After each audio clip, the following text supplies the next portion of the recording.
Assalamualaikum warahmatullahi wabarakatuh. Perkenalkan, nama saya John Prasetyo dari Program Studi Teknik Elektro Universitas Sang Tua Surabaya, NIM 2018-023-0026. Di sini saya akan mempresentasikan ujian tengah semester dari mata kuliah Peralatan Tegangan Tinggi.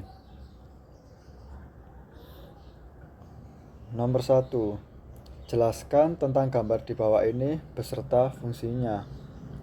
Pada gambar tersebut merupakan diagram garis suatu gardu induk. Gardu induk adalah subsistem dari sistem transmisi atau penyaluran tenaga listrik. Fungsi utama dari gardu induk adalah untuk mentransformasikan tegangan dari pembangkitan. Gardu induk adalah suatu instalasi yang terdiri dari peralatan listrik yang berfungsi untuk mengubah tenaga listrik tegangan tinggi yang satu ke tegangan tinggi yang lainnya atau tegangan menengah. Kemudian pengukuran, pengawasan, operasi, serta pengaturan pengamanan sistem tenaga listrik. Kemudian pengaturan dari gardu-gardu induk lain melalui tegangan tinggi dan gardu-gardu distribusi melalui gawai tegangan menengah. Adapun peralatan tegangan tinggi yang terdapat pada suatu gardu induk, yaitu yang pertama ada sisi atau pembagi tegangan kapasitor. Yang kedua ada PT atau trafo tegangan. Kemudian yang ketiga ada filter frekuensi tinggi atau LT. Kemudian ada saklar pembumian atau ES.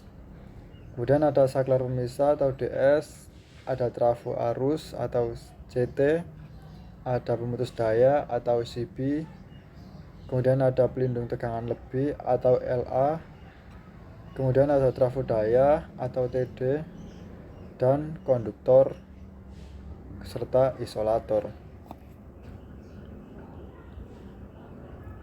Nomor 2. Jelaskan tentang gambar berikut dan cara menentukan besaran konstruksi isolator yang digunakan. Isolator adalah alat yang berfungsi sebagai isolasi dan pemegang mekanis dari perlengkapan atau penghantar yang dikenai beda potensial. Isolator gantung tersebut digunakan pada tiang maupun tower transmisi untuk menggantung konduktor hantaran udara baik secara vertikal maupun horizontal, seperti gambar di samping berikut. Penggunaan isolator gantung biasanya pada sistem dengan tegangan kerja melebihi 33 kV.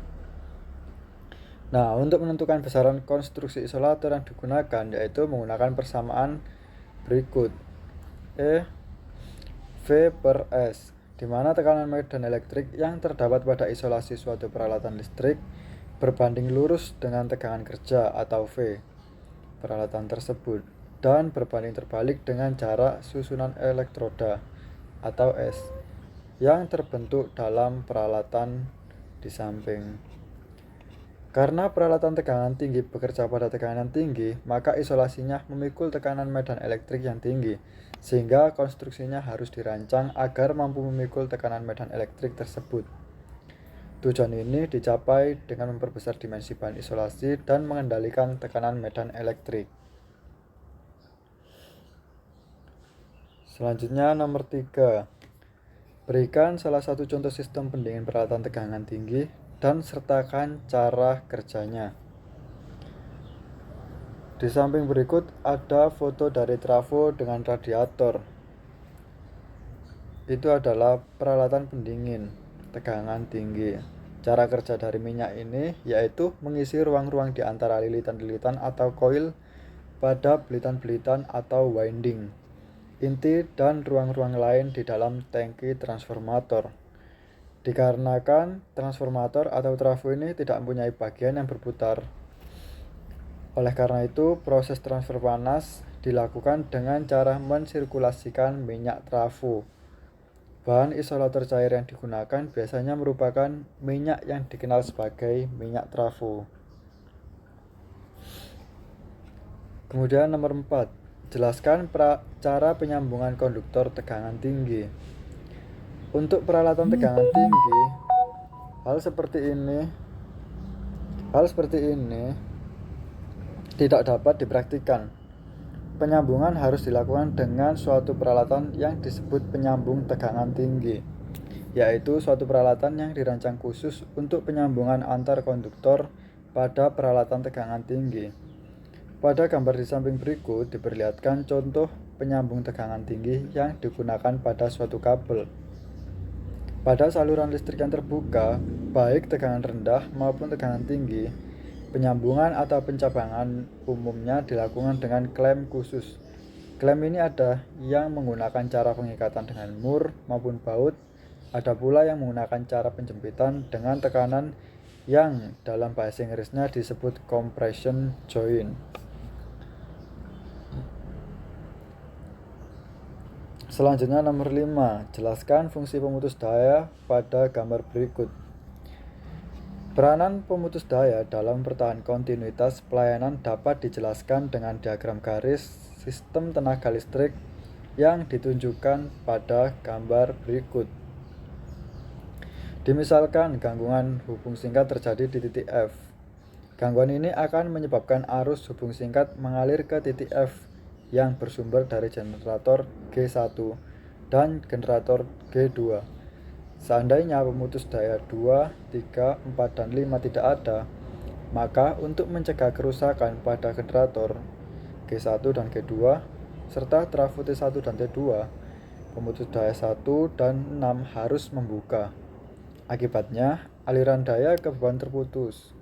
Tetapi dengan adanya pemutus daya 2 dan 3, maka ketika terjadi gangguan di titik F, kedua pemutus daya tersebut akan membuka, sedangkan pemutus daya 1 dan 6 tetap tertutup, sehingga aliran daya ke beban tetap dipertahankan. Dalam hal ini, pemutus daya 2 dan 3 beraksi melokalisir jaringan yang terganggu, sehingga jaringan yang sehat tetap bisa beroperasi.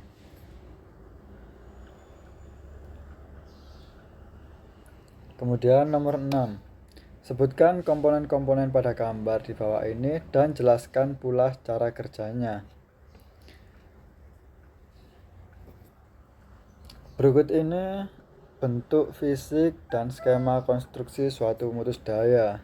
Yang pertama ada kontak tetap, kedua kontak bergerak, ketiga bilik kontak, keempat tungkai penggerak kontak, keenam basing, 7 tangki berisi minyak isolasi, 8 penggerak mekanik. Nah, untuk cara kerja dari pemutus daya ini yaitu pada saat kontak dipisahkan, busur api akan terjadi di dalam minyak, sehingga minyak menguap dan menimbulkan gelembung gas yang menyelubungi busur api. Karena panas yang ditimbulkan busur api, minyak mengalami dekomposisi atau penguraian dan menghasilkan gaya hidrogen yang bersifat menghambat produksi pasangan ion. Oleh karena itu, pemadaman busur api tergantung pada pemanjangan dan pendinginan busur api, serta juga tergantung pada jenis gas hasil dekomposisi minyak. Gas yang timbul karena dekomposisi minyak menimbulkan tekanan terhadap minyak, sehingga minyak terdorong ke bawah melalui layar bilik. Di layar bilik, minyak ini melakukan kontak yang intim dengan busur api. Hal ini akan menimbulkan pendinginan busur api, mendorong proses rekombinasi dan menjauhkan partikel bermuatan dari lintasan busur api. Selanjutnya nomor 7, jelaskan hubungan relay dengan pemutus daya berikut. Hubungan kerja pemutus daya dengan relay proteksi diperlihatkan pada gambar berikut. Misalkan hubung singkat terjadi pada fasa R. Akibatnya arus di fasa R melonjak relatif besar. Arus yang besar ini melalui kumparan primer CT1. Akibatnya arus yang mengalir di kumparan sekunder CT1 dan relay R1 juga semakin besar. Jika arus tersebut melebihi setting arus relay, maka relay bekerja menutup kontak K1. Akibatnya arus mengalir pada kumparan pemutus DC sehingga tungkai kumparan pemutus G tertarik ke atas. Akibatnya, tungkai kontak bergerak TP tertarik ke kiri, sehingga kontak bergerak KB menjauh dari kontak tetap KT. Dengan kata lain, kontak pemutus daya terbuka. Selanjutnya nomor 8, jelaskan apa yang dimaksud ionisasi deionisasi, dan emisi, serta bagaimana proses pembentukan dan pemadaman busur api. Jadi, terlepasnya elektron dari ikatan atom netral menjadi elektron bebas disebut ionisasi. Kemudian, jika suatu elektron bebas bergabung dengan suatu ion positif, akan dihasilkan suatu molekul netral. Nah, peristiwa penggabungan ini disebut juga dengan deionisasi. Kemudian, emisi adalah peristiwa pelepasan elektron dari permukaan suatu logam menjadi elektron bebas di dalam gas. Kemudian, proses pembentukan busur api. Jika kontak pemutus daya dipisahkan, maka beda potensial di antara kontak akan menimbulkan medan elektrik di sela kontak tersebut. Seperti disajikan pada gambar berikut, arus yang sebelumnya mengalir melalui kontak akan memanaskan kontak pemutus daya, sehingga ketika kontak membuka, pada permukaan kontak terjadi emisi termal. Medan elektrik di antara kontak menimbulkan emisi medan tinggi pada permukaan kontak yang beraksi sebagai katoda atau K. Kedua peristiwa emisi ini menghasilkan elektron bebas yang sangat banyak dan bergerak menuju kontak yang berperan sebagai anoda atau A. Elektron-elektron ini membentur molekul netral media isolasi di kawasan positif. Benturan-benturan ini akan menimbulkan proses ionisasi. Dengan demikian, jumlah elektron bebas yang menuju anoda semakin bertambah. Proses ionisasi juga menghasilkan ion positif yang bergerak menuju katoda. Perpindahan elektron bebas ke anoda menimbulkan arus. Arus ini akan memanaskan anoda. Ion positif yang tiba di katoda akan menimbulkan dua efek yang berbeda. Jika kontak terbuat dari bahan yang titik leburnya tinggi, misalnya tungsten atau karbon, maka ion positif akan menimbulkan pemanasan di katoda. Akibatnya, emisi termal semakin meningkat. Jika kontak terbuat dari bahan yang titik leburnya rendah, misalnya tembaga, maka ion positif akan menimbulkan emisi medan tinggi. Hasil emisi termal dan emisi medan tinggi akan melanggengkan proses ionisasi, sehingga perpindahan muatan antara kontak terus berlangsung, dan inilah yang disebut dengan busur api. Kemudian ada dua cara untuk pemadaman busur api, yaitu dengan arus arah dan arus bolak-balik. Pemadaman busur api dengan arus arah secara alami. Arus arah tidak pernah bernilai nol. Ada dua cara membuat arus arah menjadi nol, yaitu membuat satu tegangan pada busur api sama atau lebih besar daripada tegangan sistem, dan menginjeksikan arus yang berlawanan arah dengan arus pada busur api. Cara pertama dilakukan pada pemutus daya berkapasitas dan bertegangan tinggi, bertegangan rendah, sedangkan cara kedua dilakukan pada pemutus daya tegangan tinggi. Pada cara pertama, jatuh tegangan pada busur api diperbesar dengan menaikkan resistansi busur api.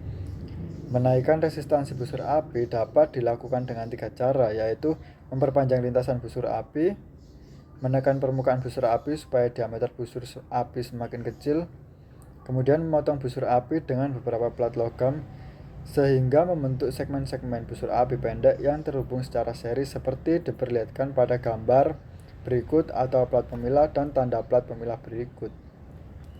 Setiap segmen busur api mengalami pengerutan sehingga resistansi seluruh segmen busur api lebih besar daripada resistansi busur api tanpa plat logam.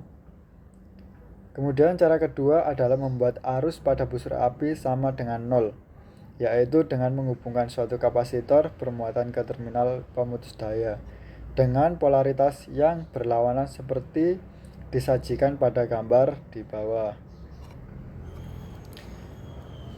Kemudian cara yang kedua yaitu pemadaman busur api arus bolak-balik secara alamiah. Dalam satu periode, arus bolak-balik dua kali bernilai nol. Agar arus terus bernilai nol, setelah arus bernilai nol yang pertama, pembentukan busur api berikutnya harus dicegah. Pencegahan dilakukan dengan deionisasi. Deionisasi akan mengurangi elektron bebas, sehingga konduktivitas busur api berkurang. Pengurangan konduktivitas busur api mengakibatkan resistansi busur api semakin besar. Penambahan resistansi busur api akan memperkecil arus pada sela kontak pemutus daya dari cenderung menjadi nol. Jika pengurangan partikel bermuatan karena proses deionisasi lebih banyak daripada penambahan muat karena proses ionisasi, maka busur api akan padam. Usaha-usaha yang dilakukan untuk menimbulkan proses deionisasi antara lain meniupkan udara ke sela kontak, menyemburkan minyak atau gas isolasi ke busur api untuk mendinginkan busur api, kemudian memotong busur api dengan tabir isolasi atau tabir logam, kemudian membuat medium pemisah kontak dari bahan gas elektronegatif.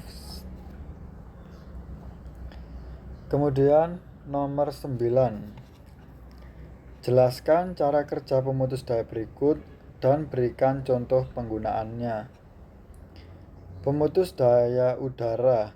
Ketika kontak dipisahkan, busur api terbentuk pada bagian bawah kontak. Panas yang ditimbulkan busur api membuat temperatur di bagian bawah kontak lebih tinggi daripada temperatur di bagian atasnya, sehingga membuat temperatur di bagian bawah kontak lebih tinggi daripada temperatur di bagian atasnya, sehingga terjadi aliran udara dari bawah ke atas.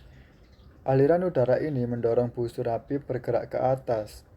Busur api yang panjang sangat mudah dipadamkan arus konveksi di udara, sehingga busur api sudah padam sebelum mencapai ujung tanduk.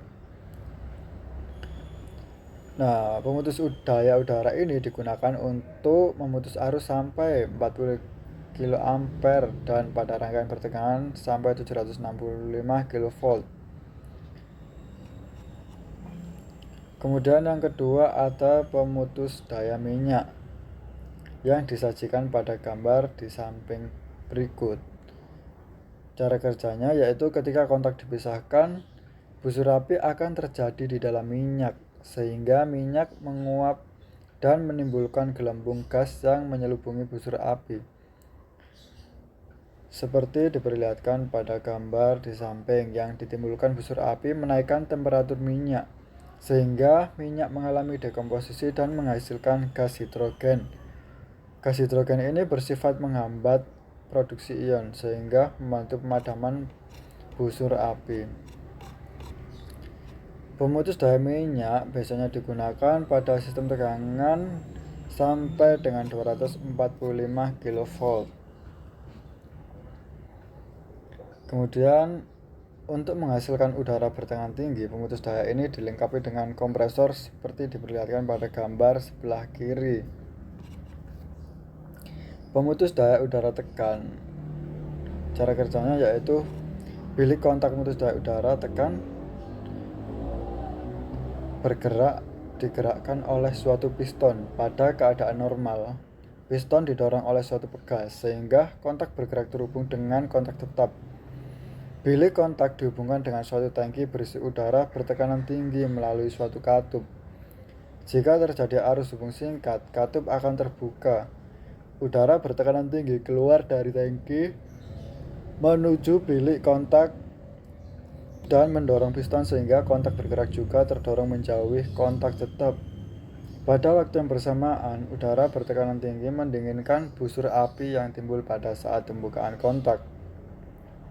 Selain mendinginkan busur api, udara bertekanan tinggi juga menyingkirkan partikel bermuatan dari sela kontak, sehingga pemulihan kekuatan dielektrik pada sela kontak berlangsung cepat. Jenis pemutus daya ini cocok digunakan pada gardu induk yang jauh dari perumahan, dikarenakan ketika pelepasan busur api, suaranya itu kencang. Dan kekuatan pemutusannya mencapai 40 kA pada tegangan kerja 500 kV. Selanjutnya ada pemutus daya vakum. Pada gambar berikut, untuk mencegah udara masuk ke dalam bilik, maka bilik harus ditutup rapat dan kontak bergeraknya diikat ketat dengan bubutan logam. Jika kontak dibuka, maka pada kontak yang berperan sebagai katoda terjadi emisi termal dan medan tinggi. Kedua jenis emisi ini memproduksi elektron-elektron bebas yang bergerak menuju anoda dan menimbulkan besar api. Dalam perjalanannya menuju anoda, elektron-elektron bebas ini tak bertemu dengan molekul udara sehingga tidak terjadi ionisasi tumbukan. Akibatnya di sela kontak tidak ada penambahan elektron bebas. Ketika arus sama dengan 0, busur api padam. Pemutus daya vakum ini dapat digunakan untuk memutus rangkaian bertegangan sampai 38 kV. Kemudian pemutus daya SF6. Proses pemadaman busur api dengan gas SF6 dapat dijelaskan dengan gambar berikut. Bagian utama suatu pemutus daya SF6 adalah kontak bergerak, kontak tetap, bilik kontak berisi gas SF6, dan tangki gas SF6 bertekanan tinggi. Tangki gas dihubungkan dengan bilik kontak melalui sebuah katup. Jika kontak terbuka, katup akan membuka sehingga gas SF6 dari tangki mendorong gas SF6 yang terdapat pada bilik kontak. Ketika kontak terbuka, terjadi busur api. Pada saat yang bersamaan, katup penghubung bilik dengan tangki terbuka, sehingga gas SF6 keluar dari tangki mendorong gas SF6 yang ada di bilik kontak. Gas SF6 yang ada pada bilik kontak menyembur melalui leher bilik kontak sambil mendinginkan busur api. Pendinginan busur api dapat dan sifat elektronegatif yang memiliki gas SF6 membuat pemulihan keluaran dielektrik SF6 berlangsung cepat, sehingga ketika busur api padam, busur api tidak terulang lagi. Pemutus daya ini dapat digunakan untuk memutus arus sampai 40 kA dan pada rangkaian bertegangan sampai 765 kV.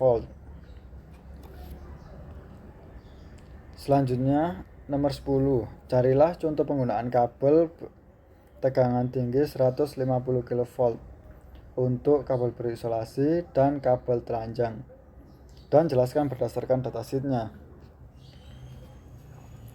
Pengaplikasian kabel 150 kV yaitu pada kabel tanah yang melintasi pada jembatan. Kabel yang digunakan adalah kabel tanah 150 kV berisolasi XLPE dengan tipe jenis 2X FK2Y B2Y. Adapun datasheetnya adalah sebagai berikut. Tipe kabel N2X FK2Y B2Y tegangan 150 kV dengan konduktor tembaga dengan luas penampang 800 mm persegi, diameter konduktor 34,3 mm, ketebalan isolasi XLPE TL 19 mm, dan seterusnya. Pada gambar berikut adalah contoh dari kabel berisolasi tipe X2X FK2Y B2Y. Konstruksi kabel tegangan tinggi ini, bagian utama dari kabel tanah adalah penghantar konduktor, kemudian isolasi atau pelindung, kemudian ada tabir atau screen, dan selubung atau sheet. Bagian pelengkap kabel adalah bagian yang hanya melengkapi kabel yang digunakan untuk memperkuat atau memperbaiki sifat-sifat kabel untuk melindungi kabel. Bagian-bagian tersebut adalah bantalan atau bedding, bahan pengisi filler, perisai atau armor, sarung kabel atau serving. Kemudian berikut ini adalah contoh dari kabel telanjang atau bar aluminium konduktor. Pada konduktor ini diterapkan untuk tujuan transmisi daya overhead, sistem overhead tegangan menengah, dan jaringan distribusi. Jadi sudah pasti bisa digunakan untuk kabel 150 kV. Kemudian pada konstruksinya, konduktor lebih dari 7 kabel aluminium dengan diameter yang sama dipilih menjadi satu dalam lapisan konsentris. Ketika konduktor terdiri dari lebih dari satu lapisan, Lapisan yang berurutan dipelintir ke arah berlawanan yang didefinisikan sebagai lay tangan kanan atau Z atau lay tangan kiri S. Tipe AAC atau All Aluminium Conductor. Konduktor harus dibuat dari kawat aluminium yang ditarik keras dengan kemurnian aluminium minimum 99,45%, resistitivitas maksimum pada 200 Celcius adalah 0,028 ohm mm persegi per meter. Kemudian yang kedua ada AAC atau All Aluminium Alloy Conductor. Konduktor harus dibuat dari kawat panduan aluminium yang ditarik keras yang terdiri dari aluminium, magnesium, silikon. Resistitivitas maksimum pada 20 derajat Celcius adalah 0,328 ohm. Kemudian ada aluminium konduktor steel reinforced atau ACSR. Konduktor ini harus dibuat dari semua konduktor aluminium termasuk AAC dan 1 atau 7 kabel baja galvanis yang dipilih sebagai inti bersama-sama dibangun dalam lapisan konsentris. Kawat baja galvanis yang digunakan sebagai inti harus diberi perlakuan panas dan dilapisi secara seragam dengan metode dicelup panas atau dilapisi seng elektrolit. Kemudian tipe TACSR atau AS Aluminium Clad Steel Core Thermal Resistant Aluminium Alloy. Konduktor harus dibuat dari kabel paduan aluminium tahap panas atau kabel TAL dan 7 kabel baja berlapis aluminium atau kabel AS yang dipilih sebagai inti bersama-sama dibangun dalam lapisan konsentris. Kekuatan tarik kawal tal setelah pemanasan 230 derajat Celcius selama 1 jam harus lebih dari 90% dari nilai sebelum pemanasan dan konduktivitasnya lebih dari 60% IACS. Kemudian ada spesifikasi dari kabel ini yaitu SPLN 416191 for AAC, kemudian JIS C 3109 1994 for HAL. Kemudian ada SPLN 418 1981 untuk AAC. Kemudian SPLN 417 1981 for ACCR. Kemudian ada JFEPC A 242.977 for TACSR atau AS. Selesai. Baik, terima kasih. Mohon maaf sebelumnya apabila ada salah kata atau ucapan. Saya akhiri. Wassalamualaikum warahmatullahi wabarakatuh.